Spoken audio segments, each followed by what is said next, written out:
Hi, everyone. I'd like to read you a story called Lone Wolf by Sara Kurpiel. Today, I'm going to read you a little bit of the inside cover of this book to tell you what the story is about.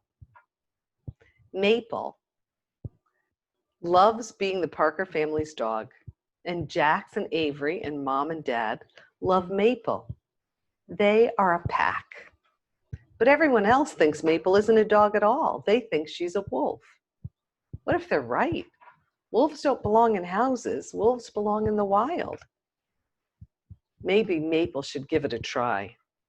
And maybe, just maybe, the adventure will help Maple find out she is where she belonged all along. Oh, I'm anxious to hear this story. The author, Sara, is a librarian and an artist, and she had a Siberian Husky growing up whose name was Michaela. And that's one of the dedications in this book is to Michaela. Also, Sara uses a power wheelchair and thinks of it as an important part of her identity. So you'll see in this story, the little girl in the book uses a power wheelchair. So let's see. Lone Wolf by Sara Kurpiel. That must be a picture of Maple and the Parker family. For Mom, Dad, and Michaela. As I mentioned, that was Sara's dog when she was a girl. Maple loved being the Parker family dog. Every day, she played tug-of-war with Jax, read with Avery on the couch, and tricked Mom and Dad into giving her extra treats. How many of you have a dog that does that? And taking her on extra long walks. But on her walks, people would say, "Dude, that dog looks like a wolf." The little boy in the bottom picture looks a little afraid. "Wolf, wolf, wolf. Are you sure she's not part wolf? She sure looks friendly for a wolf, doesn't she?" The Parkers tried to explain that Maple was not, in fact, a wolf. Here Avery's pointing out a diagram that talks about wolves. It says their eyes are gold. I didn't know that. And they live in a pack, which means groups of more than two. They live in the wild. They're taller than Maple, it looks like to me, and they're expert hunters. Eventually, though, even Maple had her doubts.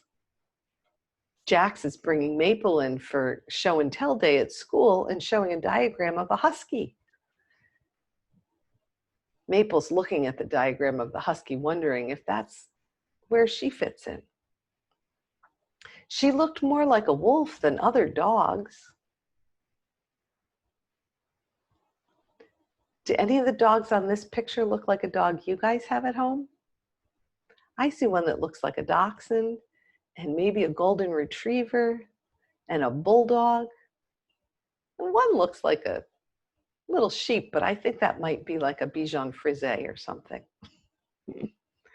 She could hunt like a wolf. She could howl like a wolf and dig like a wolf too. Maybe she was a wolf. And wolves belonged in the wild, not in a house or dog parks, not on couches or sidewalks. So one day, when the fence was open just an inch for just a moment, an inch and a moment was all it took. Maple goes running out, running into the forest. But out in the wild, the ground was tougher than Dad's flower garden. Looks like digging is a little harder there. And squirrels were harder to hunt than Avery's flip-flops. Maybe Maple's not such a great hunter after all. And the perfect tug-of-war stick was just a stick if Jax wasn't on the other end. Would Mom ever hear her if she howled? Looks a little lonely out there in the woods for Maple. Maple didn't want to be a wolf anymore. Then she remembered it was time for her evening walk. Maple never missed a walk. So she followed her nose out of the woods and through the neighborhood. And on her walk, she found her pack. Her pack is Mom and Dad and Jax and Avery, not a pack of wolves. Oh, everybody's so happy to be back together. Some people still thought Maple was a wolf, but Maple knew who she really was. She was a Parker, and she was right where she belonged. Maple, the Parker family dog. She lives in a pack. She's usually thinking about treats. She has pointy ears. She hunts. She has a curled tail, and she's often found on a couch. The end. And there's Maple right where she belongs in the window of the living room in the Parker family house. The end. I hope you liked that story. I love that Maple was curious about where she belonged. Went out and did a little searching and realized she was right where she was supposed to be. Hope you enjoyed that one. Have a great rest of the day. I'll be back to read to you soon.